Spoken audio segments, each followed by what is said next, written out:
Hello, welcome to a new edition of Someone Needs to Say It. Today we're going to be talking about former New York City COVID czar, Dr. J. Varma. He was recently caught on undercover video bragging about having drug-fueled parties while he had New York City in lockdown. All right, let's get right into it and watch this asshole ruin his life. Let's roll the tape. We enacted this mandate, and I use we because I was an advisor to the mayor during the time when this was happening, is because it's so important for adult New Yorkers to be vaccinated to preserve our healthcare system. You know, this virus is not done with us. It continues to evolve and be a threat. The single biggest threat we have in New York is adult New Yorkers getting sick and basically overflowing our hospitals so that it jeopardizes everybody's health and safety. And the single best way to achieve that is to have high levels of vaccination in adults. So this private sector mandate did that. Now, the problem is, as soon as you start to make exemptions for one favored group versus another, and if those exemptions aren't based on the justification, which is that all adult New Yorkers need to be vaccinated, the courts can throw it out. They can say it's what's called arbitrary and capricious, and therefore, you know, you're picking and choosing winners. That's one concern. And the second concern is kind of the social or the moral concern, which is, you know, what type of message does it send to New Yorkers if, you know, rich people, powerful people, connected people basically get to make their own rules? You know, the principle of responding to an epidemic is the same thing as fighting a war.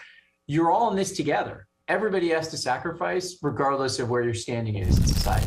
I actually was the one who convinced the mayor to make it a mandate. Like, New York City found out that you're having sex parties during COVID? Yeah, it would have been a big deal. Yeah, it would have been a real bad. We went to some like underground like dance party like underneath a bank in Wall Street. And we were all rolling, we were all taking Molly, and everybody's high. And I was so happy because I hadn't done that in like a year and a half, like a year or whatever.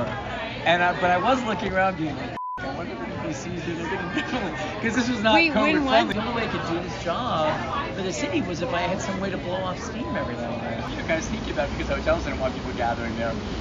Because I was like running the entire COVID response of the city. My wife and I like had one with our friends, like in August of like that first summer. So we rented a hotel. It was fun. We all like took like, you know, Molly and just like, it was like 8 or 9 of us in a 10 or 8 to 10 of us in a room, and everybody had a blast because everybody was like so pent up because it had been like everybody was just like stuck together and stuff like that. Yeah. And sometimes it isn't so much about like entry executives. Sometimes it's just something about like bodies being close to each other, right? Just being like naked with friends.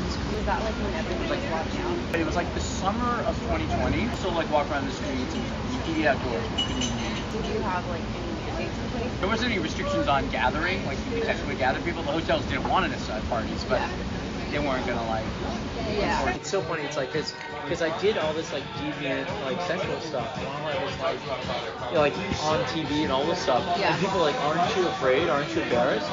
And I was like, no, actually, I'm like really like I love being my authentic self. So the way we do it, So how did you convince him to do the mandate? Well, I had actually been talking to him about it since even before the vaccines were available. I was like, you're going to have to do it this way. And so we came up with this metaphor. We're going to like climb this ladder. We're going to first start voluntarily, and then we're going to be pushing it. So the way we do it in public health is we make it very uncomfortable to be unvaccinated. The vaccine is like, oh, you can't get a job, you can't go to a restaurant, your kid can't go to school. It's like, I'm just going to get vaccinated. So was it technically like kind of forcing people? Yeah, that's what you force people by making it really uncomfortable. Your car comes with seatbelts and airbags. You have to like actively, and it beeps all the time. So you can still drive without a seatbelt, right? The car doesn't shut off, but you know, it beeps all the time. Right. This is a seatbelt. So brilliant. Yeah, that's the whole idea. The whole idea is like you build barriers so that people are like, this, I'm just gonna do it because I'm tired of being wrong. So it was like kind of forcing people. Yeah, and the whole point of the education is, this is where I have like all these talks I give people in public health about it. It's like, people think, oh, I'm gonna give you lots of information so you'll do the right thing.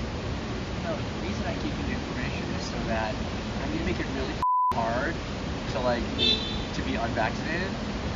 And then I'm gonna also give you a lot of information about getting vaccinated and why it's good. So that once you finally say, it, I'm just gonna get vaccinated, you at least know that, oh, well, at least they told me it's really safe. So do you understand the difference? They didn't get vaccinated because they heard it was safe. They gave in because it was really hard. It's not so much about finding them and arresting them. It's about making the default, what we call the default choice, the easy one. So you just have to do it that way. I mean, are people only smart enough to deal with this on their own? No, that's why we require it. Smart. And that's why I told you about the education. It's like, I don't expect the education to change your behavior. I'm just going to make it really hard for you to do your job. And then I'll give you education so that when you finally give in, you'd be like, oh, well, I guess it was the right thing. Yeah.